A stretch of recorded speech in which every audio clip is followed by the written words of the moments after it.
तो आज हम पढ़ेंगे क्षितिज भाग 1 की पुस्तक से उसका काव्य खंड लीलदत्त द्वारा रचित वाक।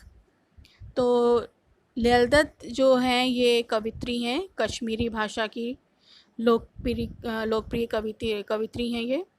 और इनका जन्म जो है 1320 के लगभग कश्मीर स्थित पामपोर के सिमपुरा गांव में हुआ था। और उनके जीवन के बारे में प्रामाणिक जानकारी नहीं मिलती है।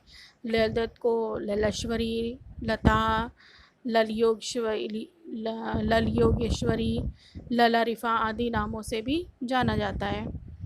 उनका देहांत सन 1391 के आसपास माना जाता है।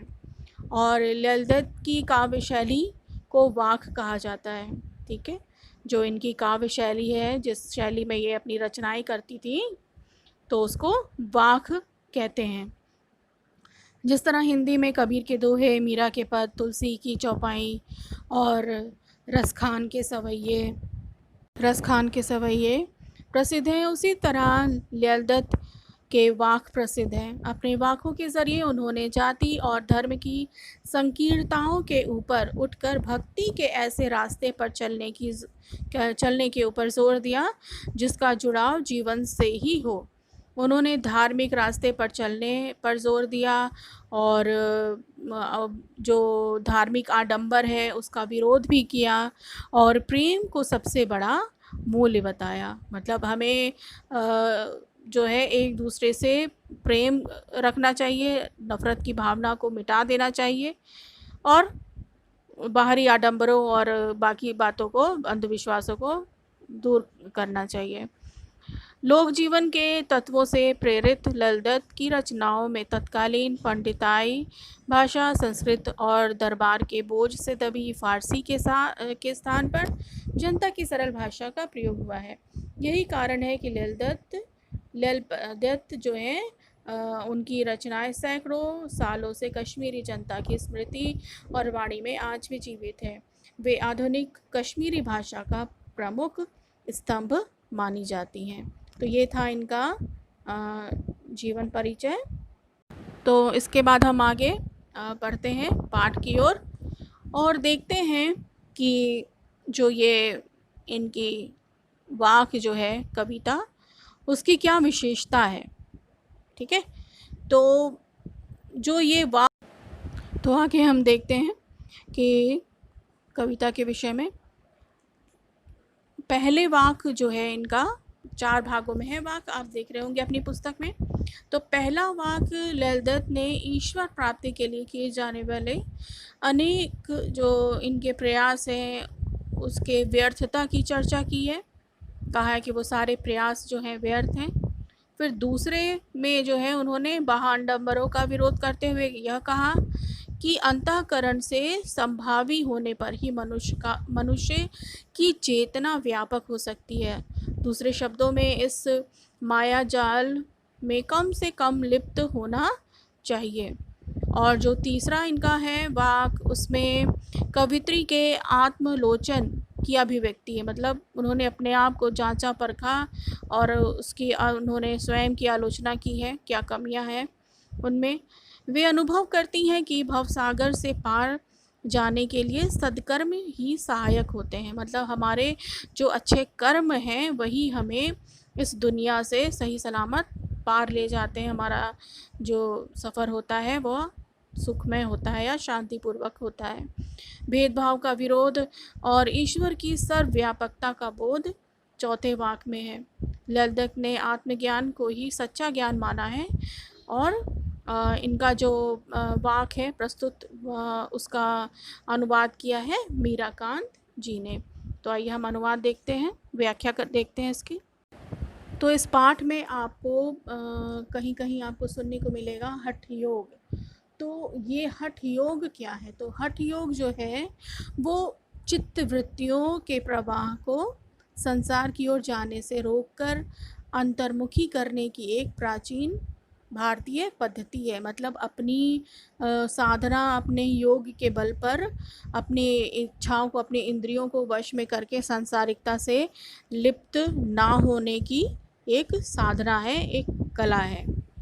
कि व्यक्ति संसारिक मोह माया में ना फंसे। तो ये एक प्रकार का योग जो है, हठ योग, ये एक साधना है। तो एक बार फिर से आप समझ लीजिए कि वाक जो है ये कश्मीरी भाषा की एक शैली है, और वाक का अर्थ होता है वाणी, और यह 4 पंक्तियों में लिखी जाती है, जैसा आप अपनी पुस्तक में भी देख रहे हैं कि 4-4 लाइन्स में है। और ये जो है इस शैली में, जो ये वाक शैली में कविता है, इसे गाया भी जा सकता है। तो पहला जो है जो पैराग्राफ, उसको हम देखते हैं। इसमें जो है आपको ये कश्मीरी भाषा का ये एक अनुवादित रूप है। इसमें आपको रूपक अलंकार मिलेगा, जहाँ पर लिखा है खींच रही मैं नाव। तो यहाँ पर नाव को वो अपनी जीवन से नाव की तुलना की है, तो यहाँ रूपक अलंकार है। फिर रह रह, जी में उठती रह रह हुक, तो ये रह में आपको पुनरुक्ति प्रकाश अलंकार मिलेगा। ठीक है, और इसके बाद हम देखते हैं इसकी व्याख्या को। रस्सी कच्चे धागे की खींच रही मैं नाव, जाने कब सुन मेरी पुकार, करे देव भव सागर पार। तो यहाँ पर कवित्री कहती हैं कि मैं अपने जीवन रूपी नैया को खींच रही हूँ। कैसे, किससे खींच रही हूँ? रस्सी कच्चे धागे की, मतलब कच्चे धागे से उस अपने जीवन की नैया को मैं खींच रही हूँ। और कच्चा धागा कैसा होता है? टूट जाता है ना, कमज़ोर होता है। और यहाँ पर कच्चे धागे की तुलना इन्होंने की है अपनी सांसों से। तो वो कहती हैं कवित्री कि नाव की तुलना तो इन्होंने अपनी ज़िंदगी से की, अपने जीवन से की, और कच्ची डोरी यानी कि उनकी जो सांसें हैं उनकी द्वारा वो अपने इस जीवन को खींच रही हैं, या उनकी कच्ची सांसों की डोर पर उनके जीवन चल रहा है। तो फिर से एक बार देखते हैं कि उन्होंने अपने जीवन को, अपनी ज़िंदगी को नाव की तरह बताया है, और सांसों को कच्ची डोर कहा है। तो कच्ची डोर से वो अपनी इस जीवन की नैया को खींच रही हैं, और उन्हें लगता है कि ये कच्ची डोर है और वो अपने इस जीवन को पार ले जाने में सक्षम नहीं है, समर्थ नहीं है। उनकी ये डोर, कच्ची डोर, कभी भी टूट सकती है। पानी टपके कच्चे सकोरे, व्यर्थ प्रयास हो रहे मेरे, जी में उठती रह रहे हुक, घर जाने की चाह है घेरे। तो यहाँ पर ये बता रही हैं कि पानी के कच्चे सकोरे, मतलब जो इनका शरीर है वो कच्चे मिट्टी की तरह है। जैसे कच्चे मिट्टी के बर्तन में अगर हम पानी रखते हैं तो पानी उसमें ठहरता नहीं है, उसमें रुकता नहीं है, वो पानी फिर टपकने लगेगा, चूने लगेगा, और जो पात्र है कच्ची मिट्टी का वो भी जो है टूट जाएगा। तो कह रही हैं कि ना जाने मेरे प्रभु कब उनकी पुकार को सुनेंगे और उनको इस ज़िंदगी से पार करेंगे, मतलब इस दुनियावी बातों से वो उनको पार ले जाएंगे।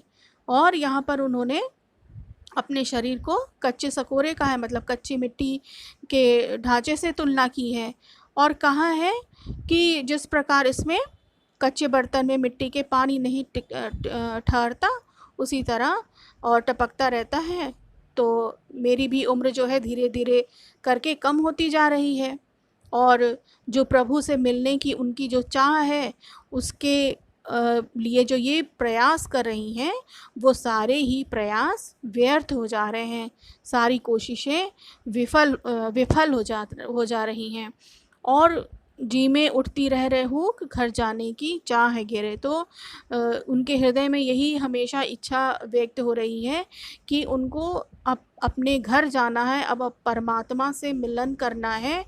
तो उनके हृदय में यही इच्छा जग रही है कि वो जल्द से जल्द परमात्मा से मिलन करें।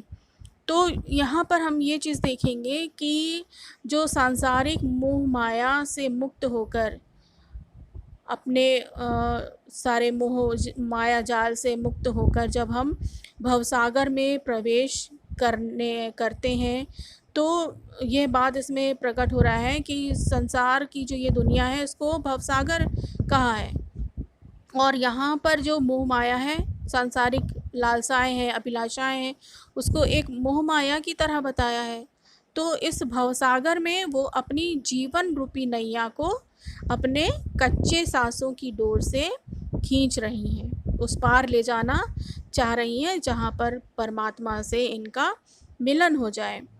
और कहती हैं, और यहाँ पर ये भी वो बताना चाहती हैं कि यहाँ पे लिखा है ना जाने जी में उठती रह रहे हुक, घर जाने की चाह है घेरे, और न जाने कब सुन मेरी पुकार, करे देव भव सागर पार। देव भव मतलब परमात्मा ईश्वर। तो उनको ये विश्वास है कि जो परमात्मा है, ईश्वर हैं, वही हैं जो उनको इस दुविधा से, इस मोह माया से जो है मुक्ति दिला सकते हैं। केवल ईश्वर ही हैं जो उसकी इस आवश्यकता को पूरी कर सकते हैं। और जो मनुष्य का जो स्वभाव होता है स्वयं कैसा होता है, थोड़ा शंकालु प्रवृत्ति का होता है। और इसलिए वो यहाँ पर कहती हैं कि ईश्वर की शरण में मुझे जाना है, और उसकी जो अतिशीघ्र वहाँ जाने की इच्छा सशक्त और उसे व्याकुल कर रही, मतलब ईश्वर से मिलन की जो उनकी इच्छा है वो इन्हें और भी ज़्यादा व्याकुल कर रही है। ठीक है, तो इसके बाद हम अगले नेक्स्ट पैराग्राफ को देखते हैं। खा खा कर कुछ पाएगा नहीं, ना खाकर बनेगा अहंकारी। सम खा तभी होगा संभावी, खुलेगी सांकल बंद द्वार की। तो यहाँ पर खा खा कर जो यहाँ पर लिखा गया है, यहाँ खाद्य पदार्थ या किसी भोजन की बात नहीं हो रही है। यहाँ पर बात हो रही है कि भोग विलास, जो भोग विलास से जो लिप्त जीवन है, हम उसमें जितना भी लिप्त होते जाएंगे, हम प्रतिदिन जो है उस आलसी और व्यर्थ की दुनिया में हम उसमें घिरते चले जाएंगे, और भोग विलास में हम डूबते चले जाएंगे उसके शौक़ में और आराम से। तो इसमें भोग विलास में लिप्त होने से भी हमको जो है कुछ नहीं मिलने वाला, और ना खाकर बनेगा अहंकारी। और अगर हम ना खाएं, मतलब भोग विलास और मोह माया से अपने आप को बिल्कुल अलग कर लें और अपना एक अलग जीवन बना लें, तो क्या होगा, मतलब हमारा क्या होगा, ये सारे जो लालसाएं हैं उनको हम अगर छोड़ दें, तो जिस दिन हमने ऐसा कर दिया तो हमारे अंदर क्या आ जाएगी, एक अहंकार की भावना आ जाएगी। हम अपने आप को सोचने लगेंगे कि वाह, हमने तो बहुत बड़ा महान कार्य किया, पंडिताई हमने सीख ली और हम तो इसमें सफल हो गए, तो एक अहंकार की भावना आ जाएगी। तो यहाँ पर कवित्री दो बातें कहती हैं कि हम ना तो ज़्यादा अहंकारी बने, मतलब भोग विलास और वासनाओं में ज़्यादा हम लिप्त ना हो, और उनका भी हम सेवन ना करें। मतलब बीच का रास्ता इन्होंने अपनाने को कहा है कि ना तो तुम ज़्यादा भोग विलास में लिप्त हो और ना ही उसको त्याग करके अहंकारी बन जाओ। सम खा तभी होगा संभावी, मतलब संभावी मतलब सामान्यता या समता की भावना रखना, मतलब एडजस्ट करके रहना उसमें। तो यहाँ पर वो बताती हैं कि, तो इन पंक्तियों के द्वारा कवित्री ये हमें कहना चाहती हैं कि हमको जो है अपने जीवन में संतुलन पर जोर देना चाहिए। हमें अपने जीवन में संतुलन बना कर रहना चाहिए, ना तो हम ज़्यादा भोगी बन जाएं और ना ही ज़्यादा योगी जैसा बने रहें, रोगी बने रहें। ठीक है, तो कहती हैं कि भोग करना नहीं चाहिए और ना ही हमको इन सारी चीज़ों का त्याग कर देना चाहिए। हमें बिल्कुल इनका जो है सेवन बराबर मात्रा में करना चाहिए, जितना हमें आवश्यकता हो केवल उतना ही, क्योंकि हर एक इंसान की ज़रूरतें सीमित होनी चाहिए। ऐसा नहीं कि आपको कुछ मिला है तो और पाने की चाहत हो और लालसा हो, उसके बाद कुछ और इच्छाएं आपकी दिन पर दिन बढ़ते जाएं, तो इसी को कहते हैं भोग विलास, लालसाएं। ठीक है, तो कहती हैं कि हमें समता की भावना अपने अंदर उत्पन्न करनी चाहिए, और ऐसा हम करेंगे तो हमारे हृदय में उदारता की भावना आएगी और हम अपने और पराये में जो है अंतर करना छोड़ पाएंगे। हमारा हृदय का जो द्वार है वो समस्त संसार के लिए फिर खुल जाएगा। फिर हम अपने से बढ़कर दूसरों को समझने लगेंगे।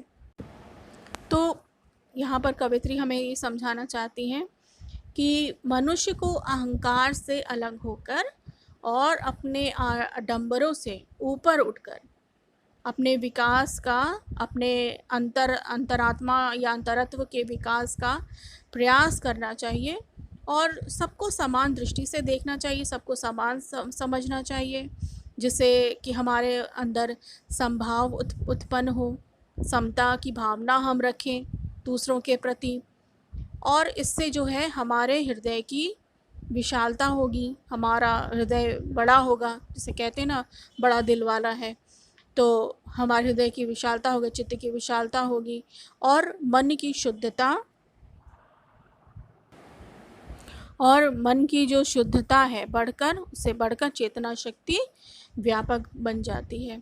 और मन द्वारा ही आत्मा पर लगी अज्ञान की जो सांकल है, मतलब हमारे अंदर जो है अज्ञानता जो है, अज्ञान की सांकलें जो हैं वो ढीली हो जाएंगी और हमारा मन मस्तिष्क ऊर्जा के प्रकाश से ओतप्रोत हो जाएगा।